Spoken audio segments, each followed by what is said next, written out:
this is really the time where we look into the political aspects and the political dimensions. Some of us in different panels touched briefly upon it.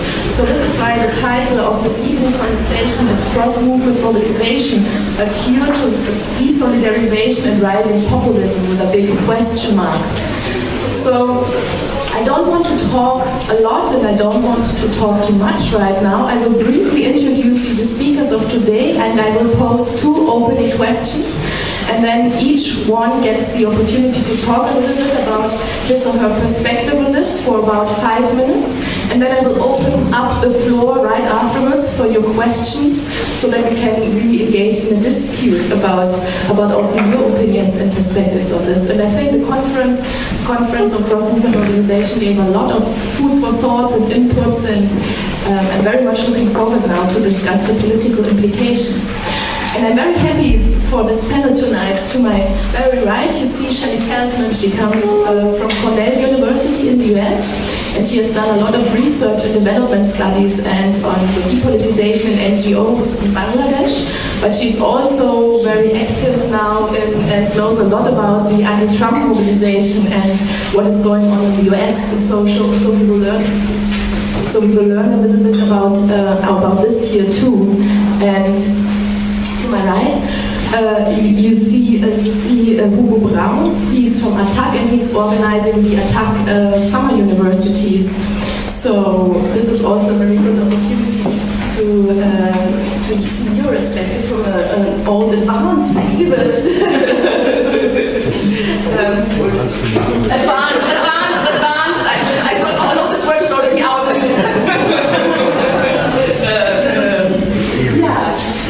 Margit to my left, she is doing the sociology of the city, and yes, she's in the FU, and she's also part of the Institute for Protest Studies in Berlin, and has one of the biggest working groups of our institute, a very active working group, who was also very active at this conference. And to the very left, Daniele De Nunzio. He's from the Fondazione, Vittorio, which is a research institute for the main trade union. It's basically similar to the institute to the Hans-Böckler Foundation, which is also, again, sponsoring this night's event here. And yes, I'm very much looking forward to hearing your perspective as well. So basically, we have been debating at this conference the different theoretical perspectives or takes, and give an example of cross-movement mobilizations. And now I really would like to know from you now, and also from what you have heard the last days or your own experience, is it really worth the effort? Yeah? And given all the challenges we see, and it was very clear in Donatella's presentation this morning, but also throughout the conference, the various threats we see, the various repressions, the various institutional failures, which make mobilization more difficult, which make trade union work more difficult. So do you somehow see innovative strategies coming out of alliances which make it easier to cope with these challenges, to cope with global markets, to regain democracy, and to cope with these multiple phases of repression?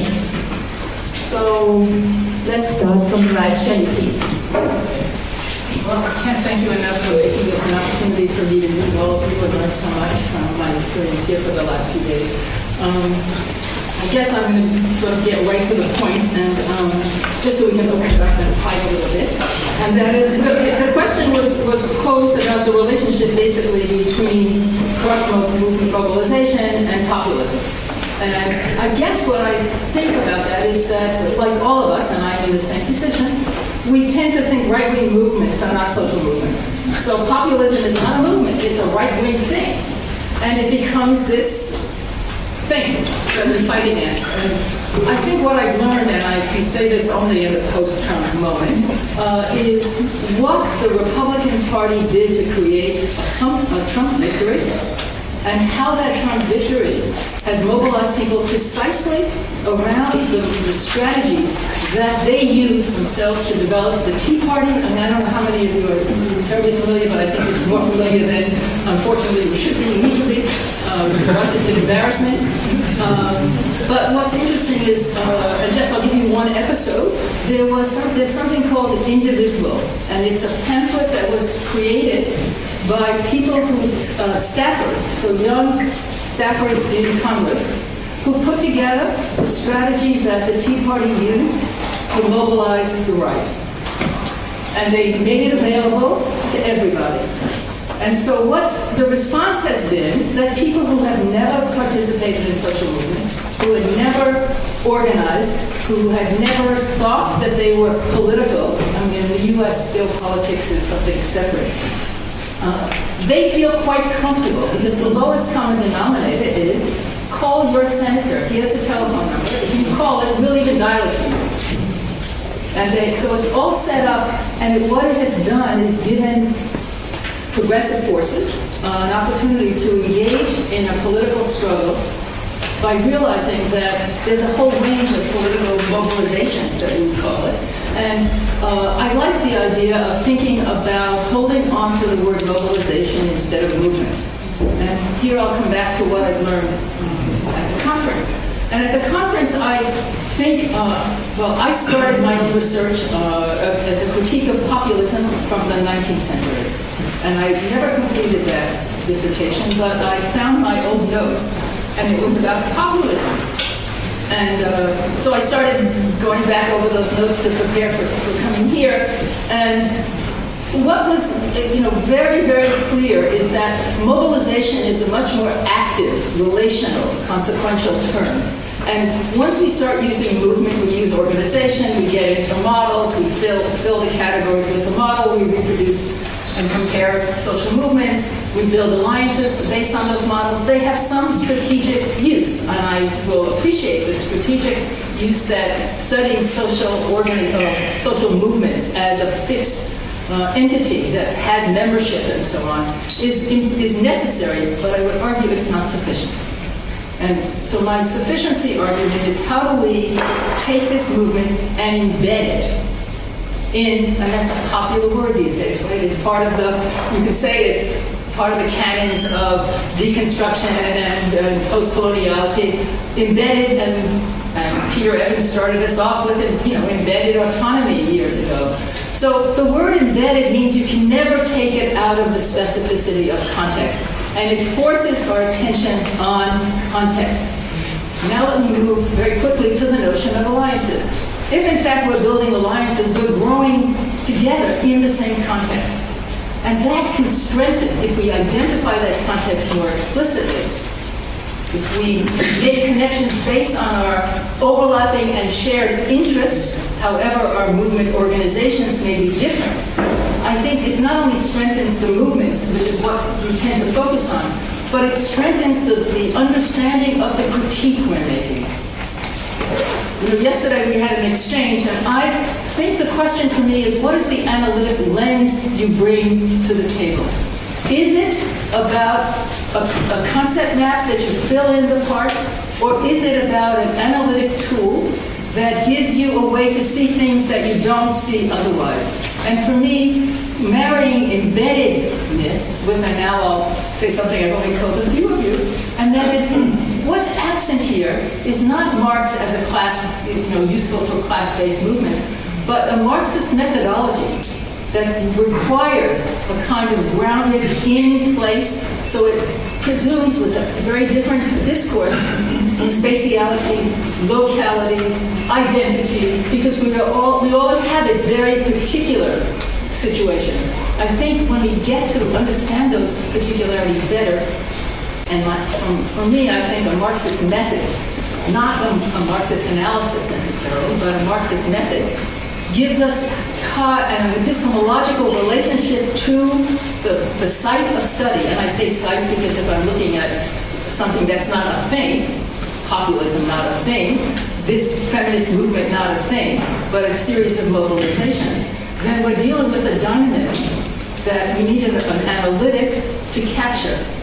Even as we recognize there's something we call a movement, something we belong to in many cases.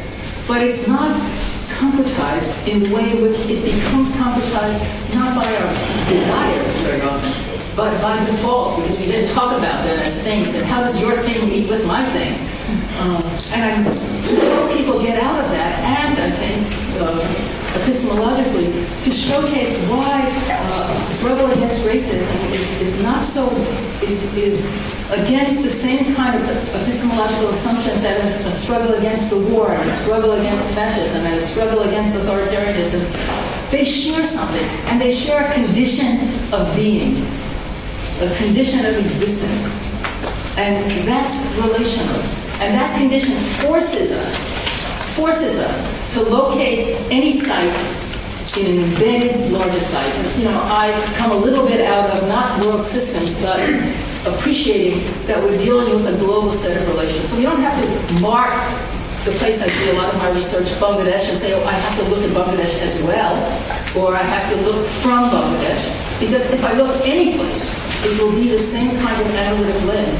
The history, the experiences, the colonial consequences, the neo and post-colonial consequences will be addressed automatically. Because I can't understand the US without understanding its colonial history. And so it's not, these are not separate, and so I'm over my time already. So I will shut up and be more than willing to open up some questions.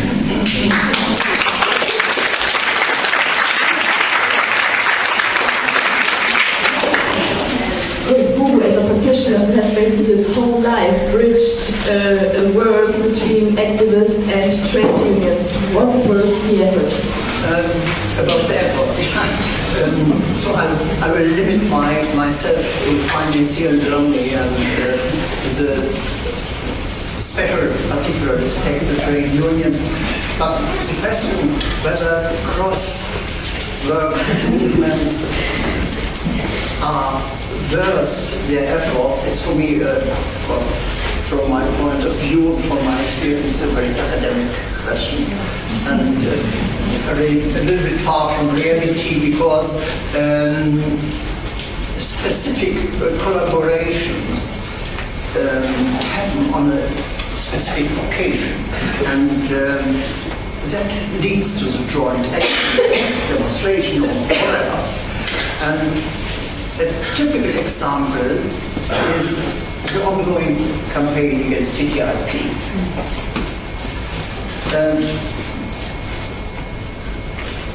In this case, trade unions, social associations, organizations like Attac, Church, whatever, came together on the federal level, and it was precisely this example that's a basic prerequisite for close and effective cooperation was provided, namely a comprehensive consistency of their demands.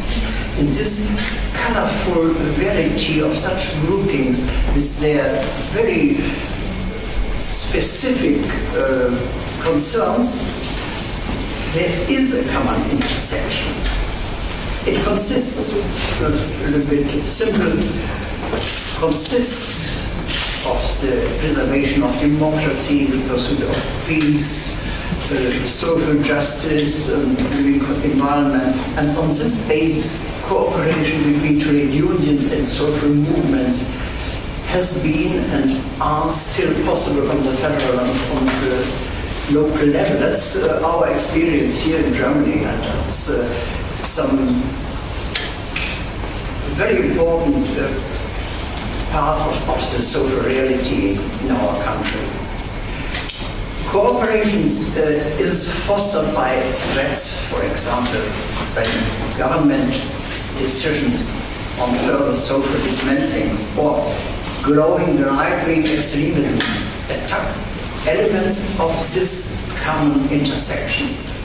With a great self-assurance and an almost overwhelming consensus, trade unions and groups of social movements in many German cities have organized joint demonstrations against the danger of right extremism. And I think, at least in this area, the German left seems to have learned its historic lesson. At all, social influence in the extra-parliamentary space seems to be possible today only in such alliances or networks.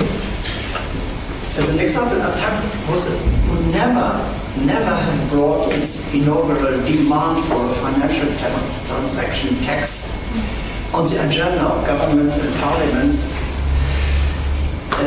unless a broad movement, including the trade unions, were behind it. And this, I think, from that point of view, that the success is worth the effort. And in times of de-industrialization, I think all the trade unions should, by themselves, strive for more such alliances or network partners. Demands for a more just society will only be able to cope with allies, such as associations, churches, whatever. The network building is more complicated and time-consuming in more complex projects. Thus, the alliance against the trade union, the trade agreements, CDIP, etc., and first to clarify how large the intersection of the common demands is. And at least the potential allies here in the case here in Germany, they discovered that defending labor rights, democracy and environmental standards are worth their effort. And they created really a successful campaign. And if, as the example of TTIP again, a trade agreement only shaped by the interests of the big corporations is jointly prevented, that means the reduction of social and labor rights is also prevented. Environmental standards are defended and democratic rights are preserved. And when trade unions and social movements go together to the streets to counter the danger of the far right and defend democracy, this is, of course, in the interest of all of us and I think worth all troubles. Thank you.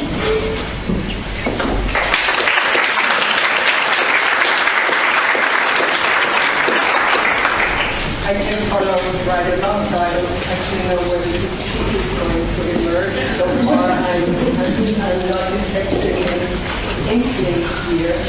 My reaction when I heard the question was also, it's not a question of is it worth it. It is happening all the time, every day, in spite of all kinds of difficulties, obviously. And it is a necessity more than ever. And I would like to maybe address the reason for why we need cross-movement mobilization more than ever.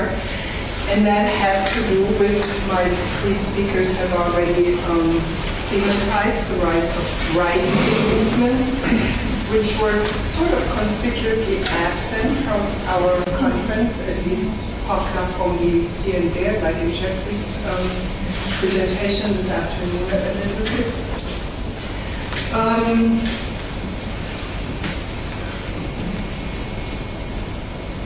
We will have to get used, at least that is my suggestion, to the idea that it is necessary also to build cross-movement alliances with segments of the people who nowadays feel more represented by right-wing parties. We have to understand this in terms of the history of the last 30 years, which saw, this is nothing new to anybody here, but the neoliberal project has created a lot of grievances in the language of social movement jargon, not only on the left, but also on the right. Now, on the left, the Social Democratic and Democratic Party, quote-unquote, left, has while pushing hard agenda in Germany, and while and while pushing de-industrialization and outsourcing in the US, with the effect of de-industrialization and all the other forms of expulsions and dispossessions that meanwhile by researchers from all kinds of disciplines have been described and analyzed in great detail, have created extremely dispossessed and disempowered and frustrated former working class people, many of whom white, like in the rural South in the United States, and in former working class districts in Germany and other European countries, who no longer feel represented. Their voice is not being heard, and they feel as if formerly sort of progressive parties like the Democratic Party have been prioritizing feminists, queers, minorities, blacks over and against them. And this has created the basis for right-wing parties to then present themselves as the representatives of the hard labor and the frustrations of these groups. Okay, so now, I mean, I'm not naive, and it is very tricky to create cross-movement alliances with people, many of whom are indeed xenophobic and racist. We have to be precise here. We've also already the analyses of the electoral results, and so we know that many of the counties that now went for Trump in 2008 and in 2012 voted for Obama, even though these are counties that are full of white or rural, whatever kind of people. So they may not all be thoroughly racist, obviously, Okay, so it is still, it's not easy, but if we, now I'm again using this nebulous category of we, but to the extent that we are parts of various activist movements, agree that it is going to be necessary if we want to avoid what Ellie Bohm has described so well, and the fear we have in Germany that all these people will now give their vote to the AfD in Germany and to Marine Le Pen in France and so on. If we want to stop this trend, we will have to come up with projects where such people can work together and learn that they can indeed have a common mission. That they are, not only do they have a joint adversary, but they can also work together and get to know each other in that process and have their consciousness transformed. And there are such little projects. For example, Nina Eliasov describes how the United Steelworkers Union, together with the Sierra Club and with many other unions, 15 other unions, is training workers and ex-workers, the industrialized workers, to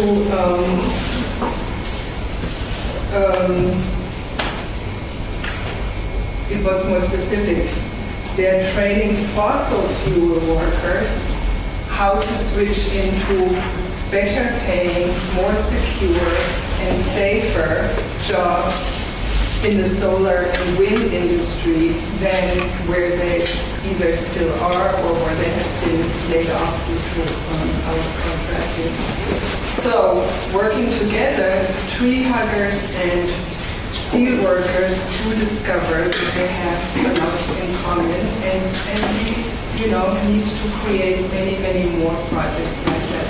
I think in Spain, in the work of the PA, or many similar organizations, I noticed it in urban movements, or even in the processes that followed Occupy, when activists spilled out into the neighborhoods and started working with people who they never ever had any contact before, like black families who had all kinds of prejudices about those unwashed hippies. You know, I mean, there were mutual prejudices and all kinds of reservations, but when you have a joint mission, this is the first step to discovering more and more joint objectives and to build platforms from which you can actually build something that might turn around this neoliberalizing trend that is on today. Thank you. Nice.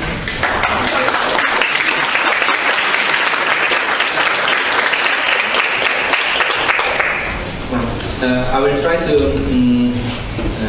express my idea about the relation between the failure of democracy and the rise of the right movement, and then the opportunities to strengthen alliances between labor and other social movements.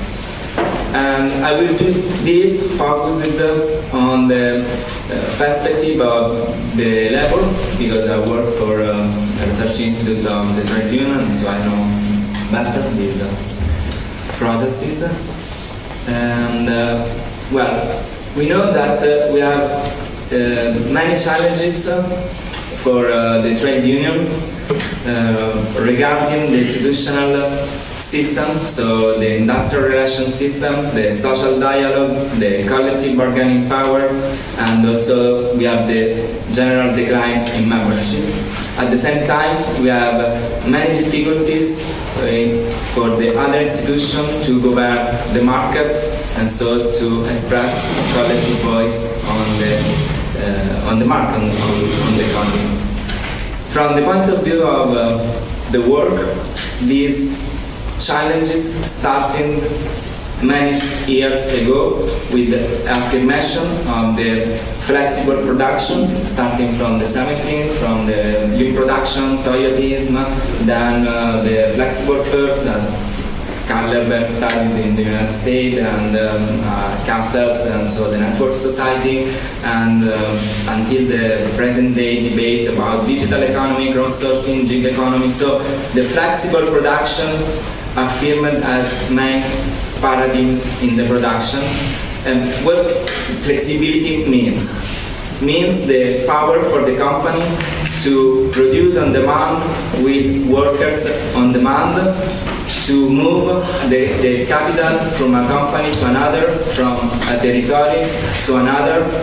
And this flexibility put in crisis the democracy at the end, because people feel to have not voice, to have not the chance to govern his own life, and also the collective space in front of the market. And this means the power of flexibility, means the power of financial economy, and the TTIP.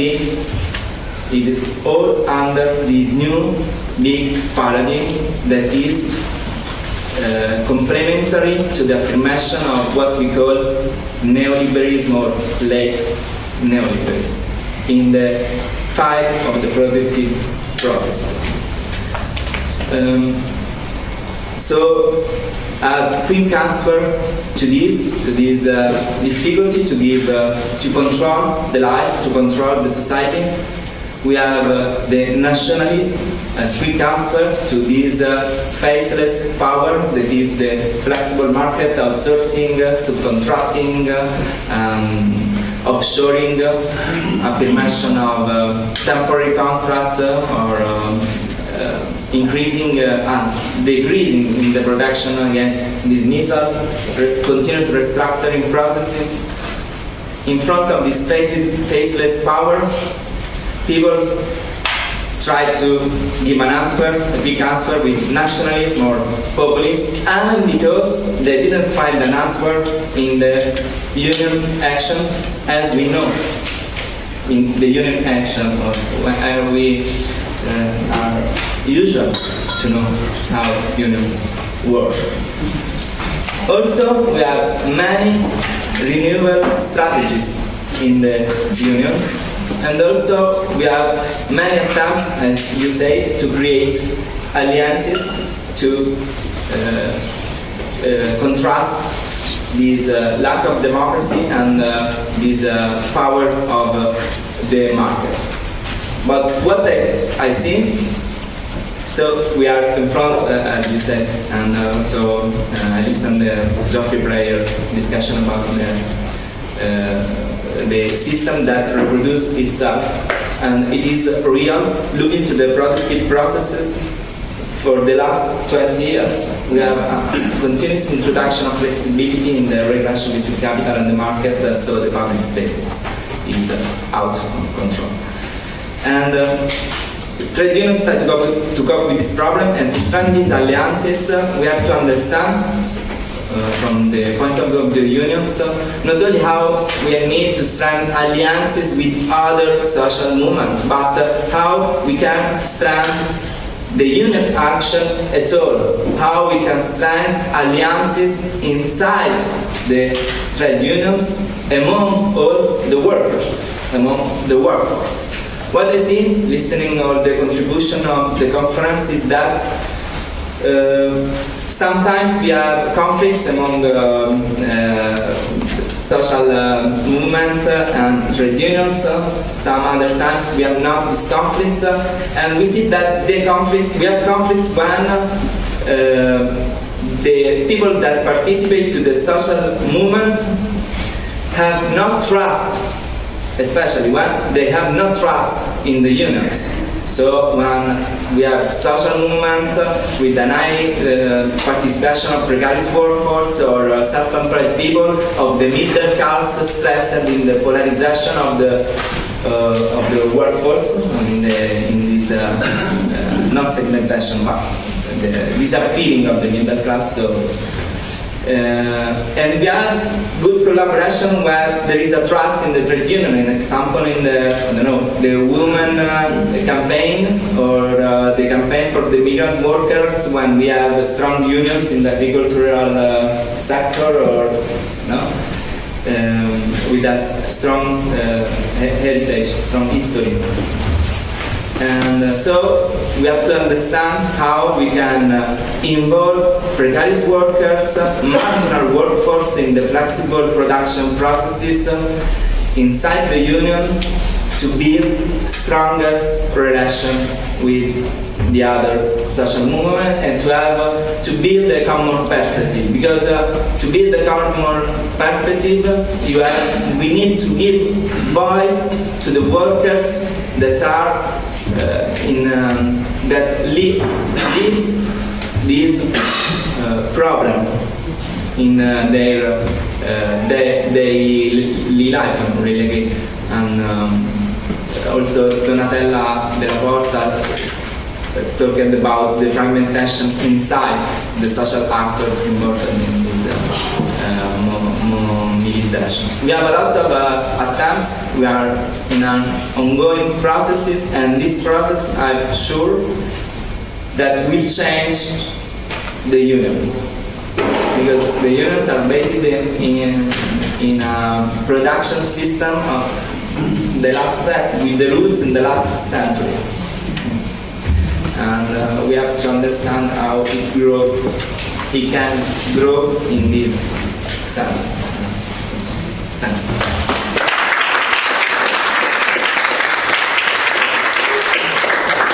Thank you very much, Daniele. You get also the chance to respond to each other, but I will open up the floor now for the audience. And just let me briefly respond, as I think you're really right. Both of you are really right. I did pose the wrong question.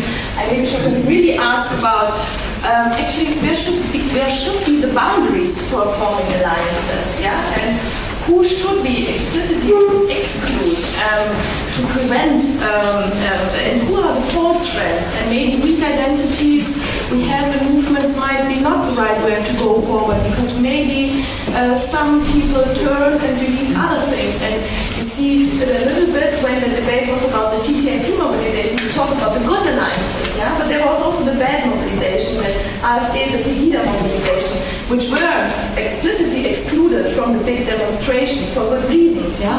And in particular, trade unions should or have to also ask the questions, how do we deal, we have to give workers a voice and create solidarity, but what about those who are against migrants, those who share those beliefs, and those who elect among our members within trade unions, but also other social movement organizations and such, so how do we deal with this? But this is just, should have put maybe this on the list, and now I open up the floor to the audience and your questions, and you collect around, and then you get a chance to respond. Yes, please. Thank you a lot. I have some thought. Margit, you were talking about the Trump victory, and you were saying something that I've heard a lot, which is working class, racist people voted for Obama, but they felt left behind, so they voted for Trump. And isn't it possible that in addition to being racist, they're actually deeply sexist? And where I feel I've seen in the analysis of the election, I've seen so many people get so excited about doing a class analysis. And what I see ignored to a really shocking degree is any kind of gender or feminist analysis. And just to put this in perspective, the latest statistics that I saw, I think it's also whatever this statistical thing is, it said that in the United States, the percentage of people who still believe that men are more capable than women is something around 25%. So if we think about that statistic in relation to electoral margins, it's quite a remarkable statistic. If we think about an election between somebody who 25% who what? still believe that men are more capable than women. People. Yeah. So to give a kind of comparison, in Spain, that percentage is 9%. There's 9% of the population in Spain that still believes that men are pretty much better and more capable of most things than women. And in the United States, that statistic was 25 or 27%, I can't remember exactly. Quite a remarkable percentage. So I guess bringing it back to trade unions and movements, if we take seriously this idea that movements actually shape public consciousness in one way or the other, whether it's right wing or left wing movement, then perhaps we need to interrogate where feminism is in our trade unions and where feminism is in our movements. And take that really seriously. If we're talking about cross-movement alliances and trying to change public opinion and so on and so forth. And just to kind of bring this back to Shelley's questions to you, because you're saying we need a Marxist method. But then what you described sounded so